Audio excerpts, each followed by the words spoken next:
नमस्कार दोस्तों, Aarav study point में आप सभी का स्वागत है। तो दोस्तों कैसे हैं आप सभी? आशा करते हैं आप सभी अच्छे होंगे। तो दोस्तों आज है 1 नवंबर और डीएसएसबी टीजीटी एग्ज़ाम की फर्स्ट पाली समाप्त हो गई है। फर्स्ट पाली में सोशल साइंस से संबंधित जितने क्वेश्चन पूछे गए थे उनमें से कुछ क्वेश्चनों को मैं इस वीडियो के माध्यम से आपके सामने लेकर आया हूँ। तो दोस्तों यदि आपका भी टीजीटी का एग्ज़ाम है तो ये वीडियो आपके लिए बहुत ही यूज़फुल होने वाली है। इससे आपको पेपर का लेवल का पता चल जाएगा, पेपर का लेवल किस प्रकार का आ रहा है। तो फ्रेंड्स चलिए देखते हैं फर्स्ट पाली के क्वेश्चनों को। तो देखिए फर्स्ट पाली का क्वेश्चन इतिहास में कौन कौन से थे। तो देखिए पहला क्वेश्चन था सिंधु घाटी सभ्यता की सबसे बड़ी नगरी कौन सी थी। तो सही आंसर था मोहनजोदड़ो। अगला क्वेश्चन था सिंधु सभ्यता शब्द का प्रयोग सबसे पहले किसने किया था। तो सही आंसर क्या था इसका, जॉन मार्शल। आगे देखिए अगला क्वेश्चन क्या था। देखिए अगले क्वेश्चन में पूछा था ऋग्वेद में उल्लेखित दास शब्द का क्या अर्थ है। तो सही आंसर था पराजित जनजाति, ये इसका सही आंसर था। चंद्रगुप्त मौर्य के गुरु कौन थे। तो इनका नाम था चाणक्य। कलिंग युद्ध के बाद अशोक ने किस धर्म को अपनाया था। तो सही आंसर था बौद्ध धर्म।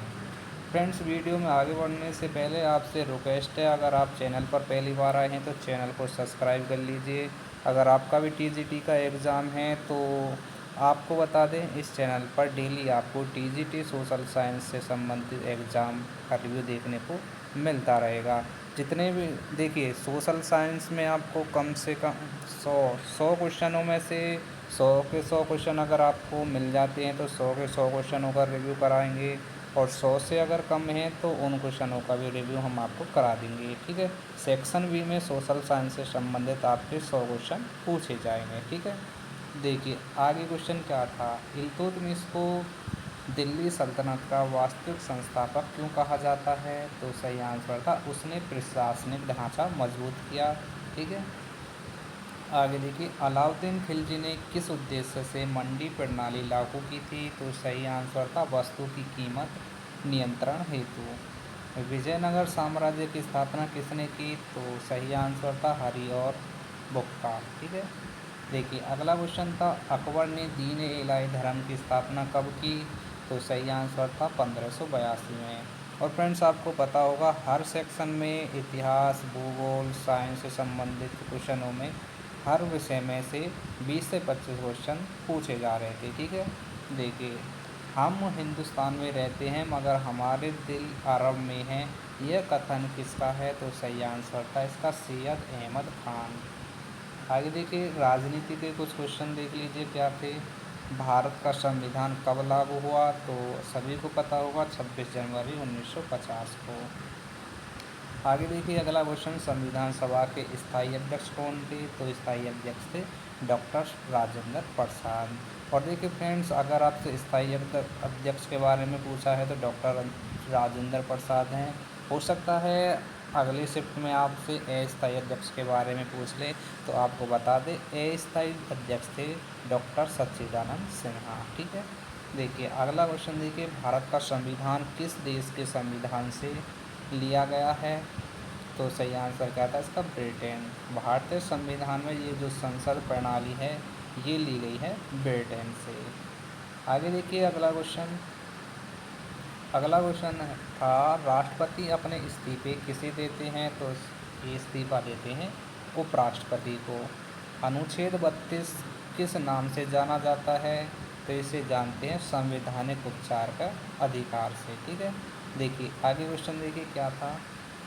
अगला क्वेश्चन था भारत में मौलिक अधिकारों का उल्लंघन कौन सा न्यायालय रोक सकता है। तो सही आंसर क्या था, सर्वोच्च न्यायालय। अगला क्वेश्चन था भारत एक संघीय देश है लेकिन एकात्मक झुकाव वाला, यह कथन किसका है। तो सही आंसर था केसी वीहेयर। आगे देखिए बहुत आसान क्वेश्चन संविधान राज्यसभा की अधिकतम सदस्य संख्या कितनी है। तो सभी को पता होगा राज्यसभा की अधिकतम संख्या होती है 250। आगे देखिए लोकसभा का कार्यकाल 5 वर्ष का होता है, यह किस अनुच्छेद में है। तो ये है 83 अनुच्छेद में। नीति निर्देशक तत्व किस देश के संविधान से लिए गए हैं? तो ये लिए गए हैं आयरलैंड के संविधान से।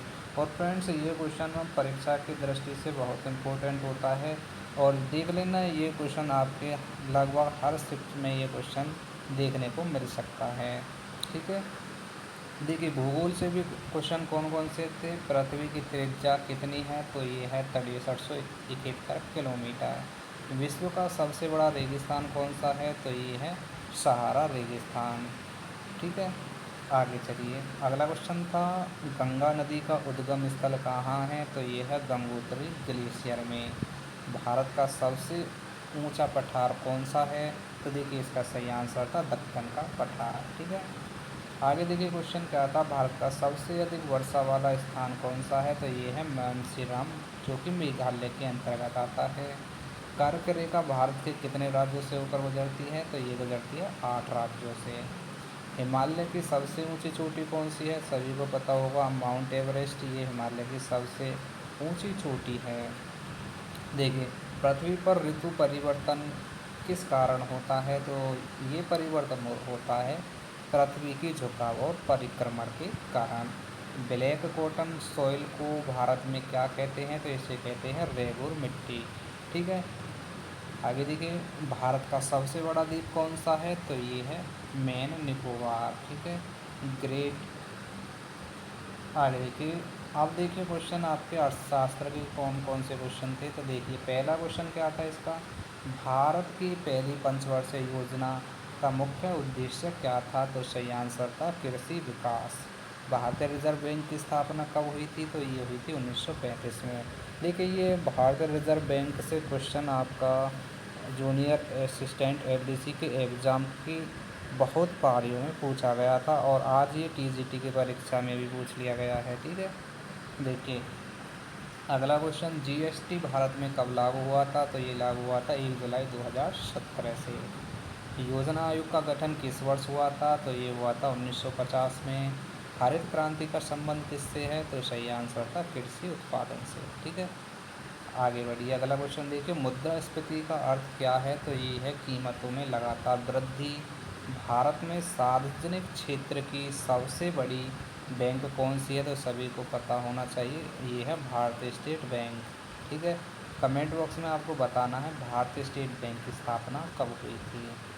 नाबार्ड का मुख्य कार्य क्या है? तो ये है ग्रामीण विकास हेतु वित्त उपलब्ध कराना।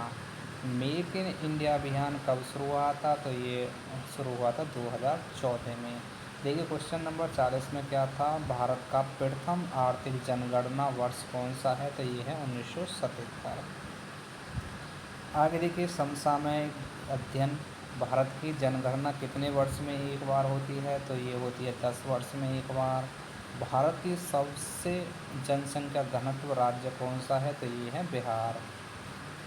और अगला क्वेश्चन, लिंगानुपात का अर्थ क्या होता है? तो ये होता है प्रति 1000 पुरुषों पर महिलाओं की संख्या।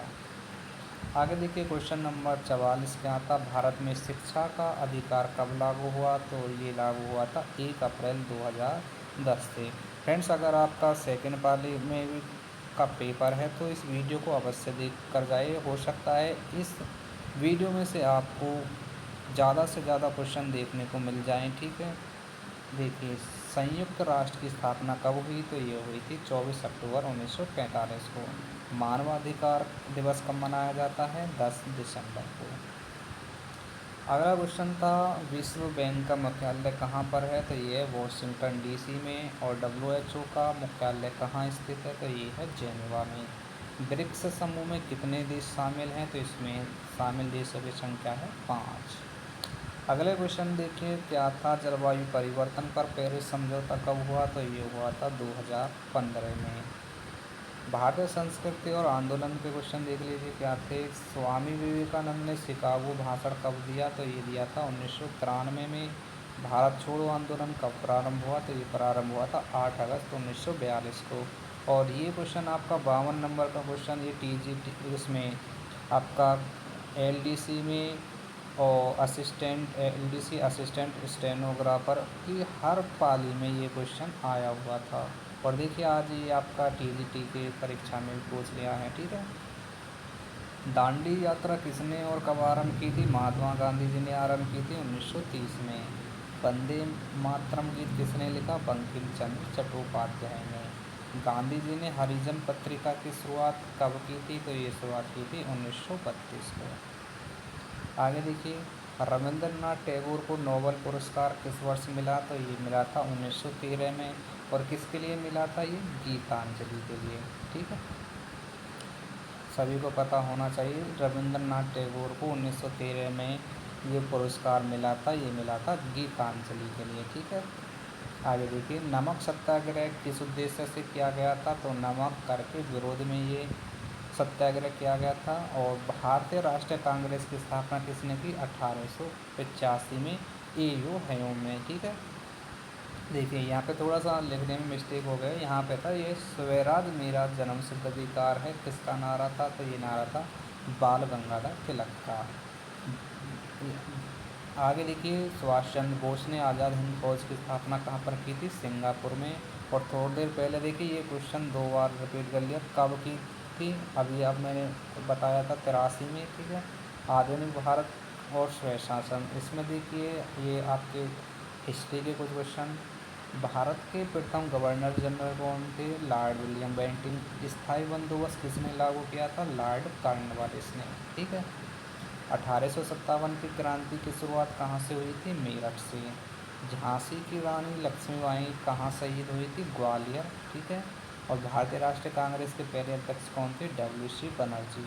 बहुत बार क्वेश्चन हो, ये परीक्षाओं में पूछा गया क्वेश्चन है, इसलिए बहुत इंपॉर्टेंट क्वेश्चन है ये। ठीक है, देखिए, संविधान में कितने अनुच्छेद हैं? 448।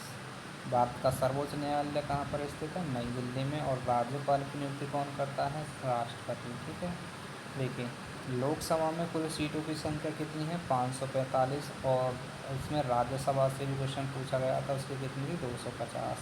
भारत में प्रधानमंत्री बनने की न्यूनतम आयु कितनी है? 25 वर्ष। ठीक है, आगे देखिए, अगला क्वेश्चन, G20 शिखर सम्मेलन 2023 कहाँ आयोजित हुआ? नई दिल्ली में। करंट अफेयर्स का क्वेश्चन, चंद्रयान-3 मिशन की सफलता किस वर्ष हुई? 2023 में। भारत का पहला अंतरिक्ष स्टेशन किस वर्ष तक बनने की योजना है? 2035 तक। ठीक है, करंट अफेयर्स के क्वेश्चन थे ये। देखिए, नारी शक्ति वंदन अधिनियम किस वर्ष पारित हुआ था? 2023 में। 2024 में लोकसभा चुनाव कितने चरणों में हुए? 7 चरणों में। फ्रेंड्स, आपको बता दें, इस वीडियो में कुछ क्वेश्चन हमने ऐसे भी लिए गए हैं जो आपकी परीक्षा में नहीं पूछे गए हैं, क्योंकि 100 के 100 क्वेश्चन तो हमें मिलना थोड़ा सा कठिन होता है। लेकिन उसी के आधार पे हमने कुछ क्वेश्चनों को ले लिया है, जिससे आपका 100 क्वेश्चनों को हमने कंप्लीट कर लिया है। ठीक है, हो सकता है जो क्वेश्चन हमने इसमें लिए हैं वो आपके आने वाले एग्ज़ाम की पारियों में देखने को मिल सकें। ठीक है, देखिए, प्रधानमंत्री किसान सम्मान निधि योजना कब शुरू हुई थी? 2019 में। 2024 ओलंपिक खेल कहाँ हुए? पेरिस में। यूनेस्को की विश्व धरोहर सूची हाल ही में जोड़ा गया भारतीय स्थल कौन सा है? तो ये होयसल मंदिर। ठीक है, जो कि कर्नाटक में है। अंतर्राष्ट्रीय योग दिवस कब मनाया जाता है? ये मनाया जाता है 21 जून को। 2024 में भारत के राष्ट्रपति कौन है? तो बहुत आसान क्वेश्चन था, पता होना चाहिए, द्रौपदी मुर्मू हैं। ठीक है, देखिए, विज्ञान के कुछ क्या है यहाँ पर, सामाजिक विज्ञान के कुछ क्वेश्चन, समाज शास्त्र का जनक किसे कहा जाता है? तो सही आंसर था ऑगस्टस कॉम्टे को। ठीक है, इसको तो आपको पता होना चाहिए, आपका सोशल साइंस का क्वेश्चन है। अगर ये क्वेश्चन भी आपको नहीं पता होगा तो दिक्कत हो जाएगी आपको। ठीक है, देखिए, मनुष्य एक सामाजिक प्राणी है, यह कथन किसका था? तो ये कथन था अरस्तू का।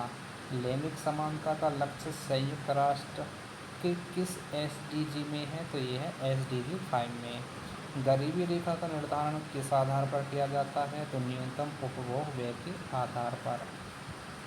ग्रामीण पंचायत में सदस्यों का चुनाव कितने वर्ष के लिए होता है? तो ये चुनाव होता है 5 वर्ष के लिए। पंचायती राज व्यवस्था पहली बार किस राज्य में लागू हुई? राजस्थान में। भारत में महिलाओं को मताधिकार कब मिला? 1950 में। ठीक है, अगला क्वेश्चन देखिए, भारत का सबसे बड़ा धर्मनिरपेक्ष त्यौहार कौन सा है? तो स्वतंत्रता दिवस है। फ्रेंड्स आपसे रिक्वेस्ट करते हैं, अगर चैनल पर पहली बार आए हैं तो चैनल को सब्सक्राइब ज़रूर करते जाइए, ठीक है। और वीडियो को लाइक करिए, ज़्यादा से ज़्यादा शेयर करिए। देखिए अगला क्वेश्चन की तरफ देखते हैं कौन सा आया हुआ था। तो देखिए, सूचना का अधिकार अधिनियम लागू कब हुआ? 2005 में। जनसंख्या नीति भारत में पहली बार कब बनाई गई? 2000 में। अगला क्वेश्चन देखिए, पर्यावरण भूगोल के कुछ क्वेश्चन देख लीजिए। ये 8 से 10 क्वेश्चन थे आपके। ओजोन परत पृथ्वी के किस मंडल में पाई जाती है? समताप मंडल में। जैव विविधता दिवस कब मनाया जाता है? 22 मई को। आगे देखिए, भारत का सबसे बड़ा वन क्षेत्र वाला राज्य मध्य प्रदेश। चिपको आंदोलन का नेतृत्व किसने किया था? तो ये किया था गौरा देवी ने। ग्रीन हाउस गैसों में प्रमुख कौन सी है? तो ये है कार्बन डाइऑक्साइड गैस। भारत का पहला जैव मंडल आधारित क्षेत्र कौन सा है? नीलगिरी। पृथ्वी दिवस कब मनाया जाता है? ये मनाया जाता है 22 अप्रैल को। देखिए यहाँ पर पृथ्वी दिवस पूछ लिया, हो सकता है आपकी शिफ्ट में, आने वाली शिफ्ट में आपसे जल दिवस के बारे में पूछ ले। तो देखिए जल दिवस मनाया जाता है 22 मार्च को, ठीक है। ग्लेशियरों के पिघलने से कौन सी समस्या बढ़ती है? समुद्र स्तर में वृद्धि। और देखिए अगला क्वेश्चन, नर्मदा नदी किस दिशा में बहती है? पश्चिम दिशा में। सतपुड़ा और विंध्याचल पर्वतमालाओं के बीच कौन सी नदी बहती है? नर्मदा नदी। तो फ्रेंड्स देखिए, हमने फर्स्ट पाली में जो कुछ क्वेश्चन हमें मिले थे वो क्वेश्चन हमने आपको करा दिए हैं। और आपको पहले भी बताया था 100 के 100 क्वेश्चन तो हमें फर्स्ट पाली के नहीं मिल पाए हैं, उसमें से कुछ क्वेश्चन हमने अपनी तरफ से लिख दिए हैं, ठीक है। और इसका मतलब ये नहीं है कि कोई क्वेश्चन हमने अपनी तरफ से लिख दिया है तो ये इम्पोर्टेंट क्वेश्चन नहीं है। हो सकता है जो क्वेश्चन हमने लिए हैं वो आपके आने वाले एग्ज़ाम की पालियों में देखने को मिल सकें। और फ्रेंड्स, आप अगर हमारे टेलीग्राम ग्रुप को ज्वाइन करना चाहते हैं तो इस हमारे चैनल के डिस्क्रिप्शन में जाकर टेलीग्राम ग्रुप को ज्वाइन कर लीजिए। वहाँ पर आप क्वेश्चनों को डिस्कस कर सकते हैं, ठीक है। और इसकी पीडीएफ भी आपको टेलीग्राम ग्रुप में मिल जाएगी, ठीक है। तो फ्रेंड्स मिलते हैं फिर सेकंड पाली में।